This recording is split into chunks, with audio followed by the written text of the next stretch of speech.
I wanted to discuss a topic fairly similar to yesterday's topic,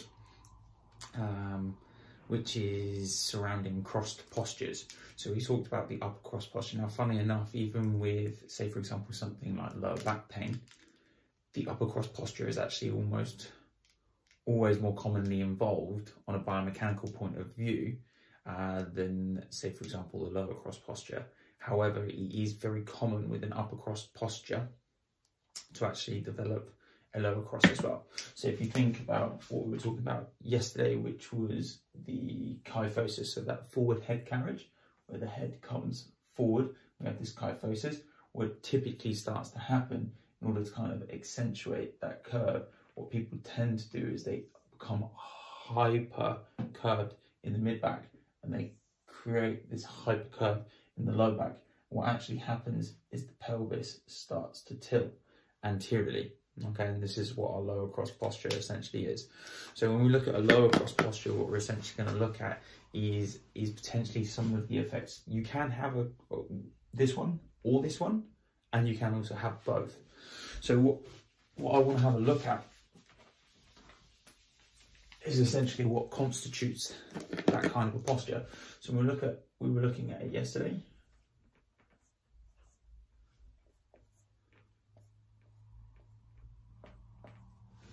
And we said that you get basically what typically characterizes a cross posture is you get this cross of either tight or weak muscles. Okay, now when we looked at the upper cross, is essentially the pecs, the traps, the tight ones, and then the deep neck flexors and the rhomboids go weak. Now we've got slightly different muscles that are involved in this one. Our weak muscles tend to be looking at our abs when we look at it from the front, and then when we look at it from the back, it tends to be the glutes that go weak. Okay, so you can see it's the abs and the glutes. Now the muscles that go tight are typically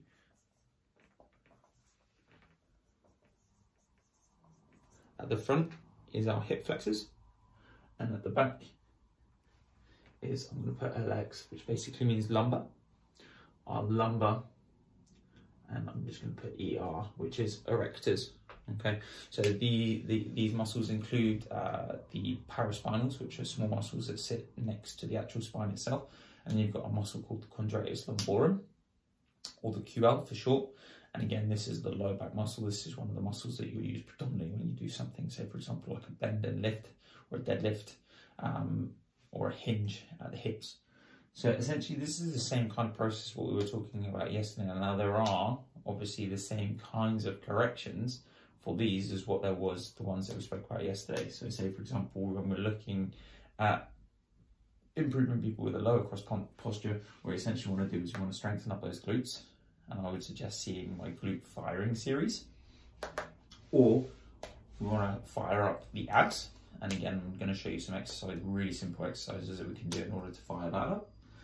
And we want to essentially do is loosen the lumbar erectors. And I'm going to show you a stretch and a muscle release for the lumbar erectors. And then we also want to see how we can open up in our hip flexors. Now, some of the main reasons why we'll develop lower cross posture, like I say, is a reaction to the upper cross. But one of the other reasons is sitting.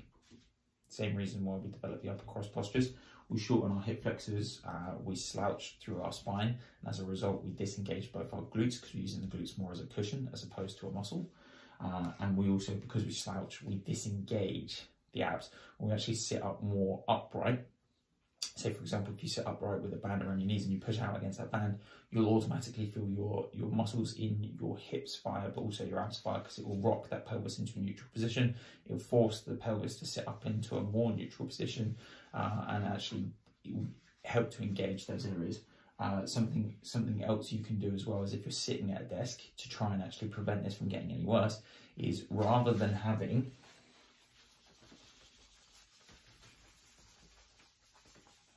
your chair, you can have your chair in two positions. You can have your chair say for example, high enough so that your hips are lower than your knees, okay? And what would actually happen here is the pelvis is going to rock back, and essentially we're going to create an arch in the lower back. So we're going to lean back.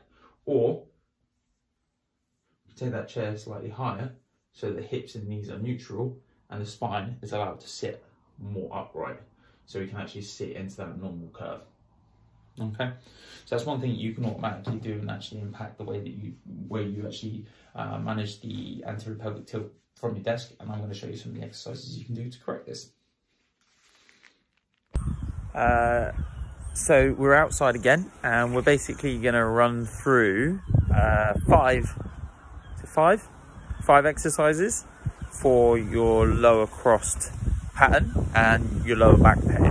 So we're going to go through two stretches, 2 exercises, plus 1 extra self muscle release technique that I use as well. So essentially all we're going to need equipment wise is probably either a mat, or you can do it on your carpet at home, an exercise ball, and the last thing that I utilize is one of these blue bands. If you've got a band, any elastic, you can tie a knot in it. It doesn't necessarily have to be one of these ones. And so essentially what I'm going to do now is just show you a list of 5 exercises that you can do that will automatically help you with your lower cross posture if done consistently. So exercise 1 is really about looking at opening up the hips. We're going to essentially be taking those hip flexors that we were talking about into a longer position. Essentially what you need for this one is a mat. All right.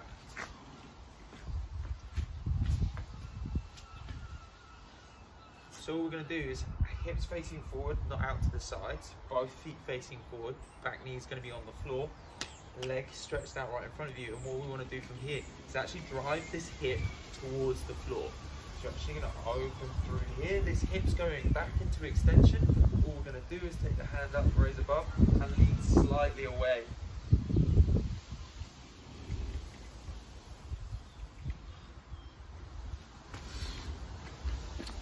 So with this stretch, again, most stretches that we do, this one we want to do on both sides, but we want to hold this stretch from anywhere from 1 minute to 2 minutes at a time. There's a gentleman called Kelly Starrett who wrote a book called Becoming a Supple Leopard, and in his book he basically talks about the concept of 2 minutes a day is enough to stretch out the dysfunction. So the next stretch we're going to look at is really about lengthening out the QLs, the erectors and the lats. So really about lengthening the muscles that are sitting to the side of the spine. Again, all we're going to need for this one is that mat that we were just using a second ago.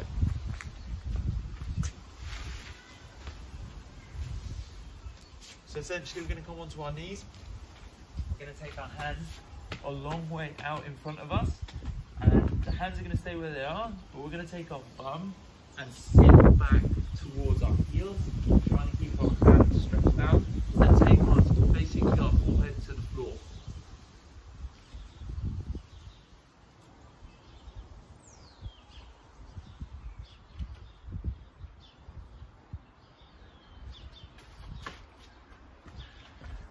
Again, we want to just really open up.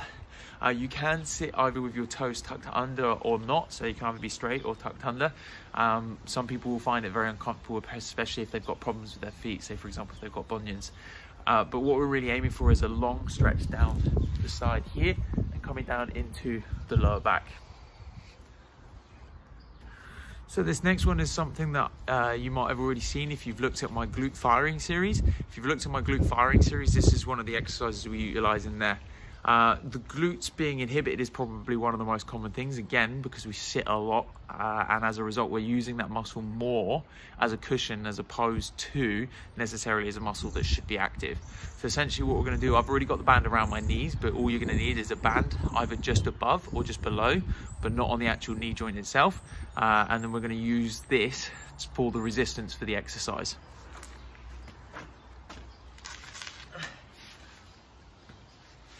So essentially lying on the side, what we want is our hips stacked up, knees stacked up, ankles stacked up, and our chest and our body facing directly forward. All we're going to do from here is going to lift up and squeeze the knees apart from each other We're going to hold as long as we can. What we're really aiming for is somewhere between 30 seconds and a minute.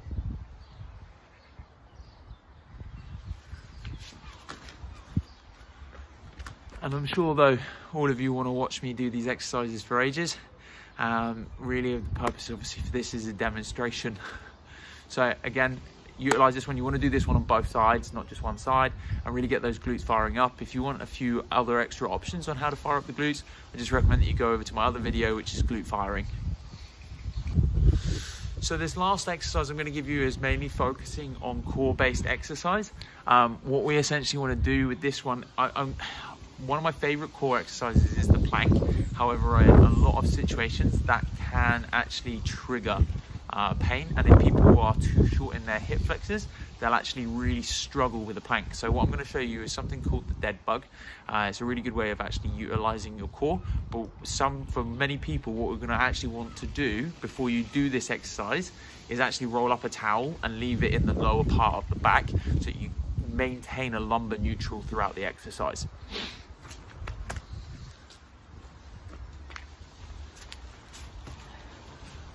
So what we're going to do, we're going to lie down on our back, and as the name of the exercise suggests, we're going to lie in a dead bug position. From here, all we're going to do is we're going to take opposite arm and leg out together. So we're going to go out,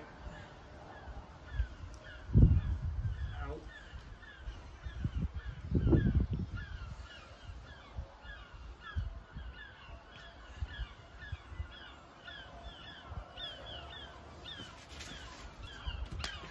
so again, like with all exercises, what we're aiming to do is we're aiming for an endurance based.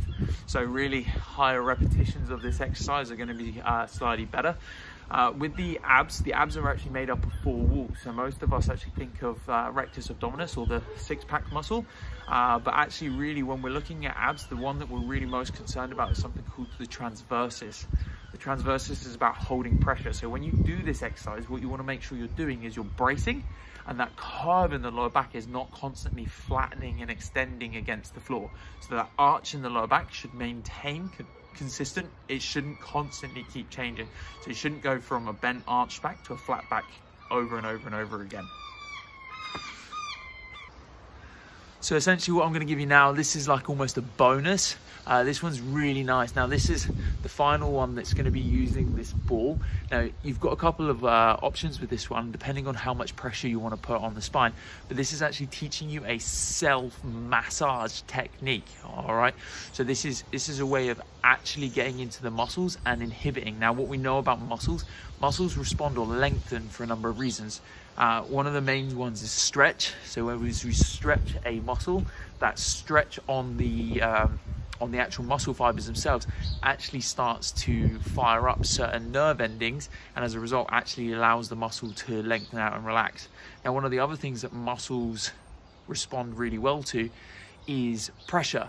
So if you provide a pressure and hold it, what actually tends to happen is something called the Golgi spindle in a muscle will actually start to get fired up, and that can actually inhibit that muscle response, and so as a result can reduce the tone and therefore overall lengthen the actual muscle itself, again allowing for muscles to start to become a little bit more balanced and stop overfiring, which can actually reduce the pain and the tightness. So what we're going to do, we're going to take this ball, we're going to fit it into the lower back, and we're either going to lean up against a wall or on the floor.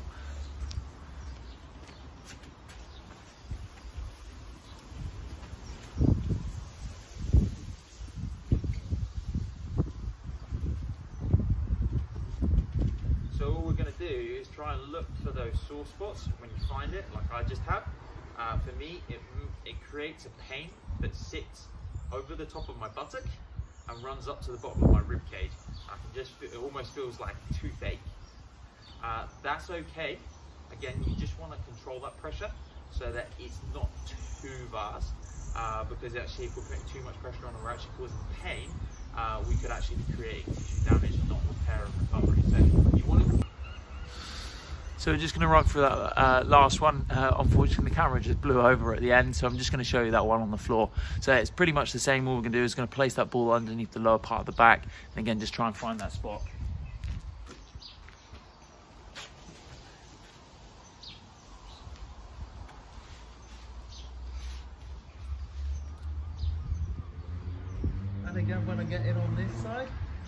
I get that real toothache. Now this is a little bit more intense because unfortunately when you're up against the wall you can control how much pressure you're going into the wall with, but when you really get onto your back, the pressure can start to rise a little bit higher, so it gives you that more intense and deeper. So if you're one of these people that likes a deeper tissue massage, you may actually opt for the floor version. And again, you want to just work in the muscle for about 1 minute to 2 minutes.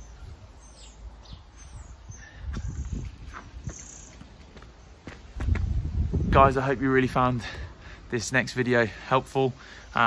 If you've got any particular topics that you want me to discuss, please let me know. Just comment in the comments or send me an email and I'll try to get back with a response and a tutorial on that ASAP.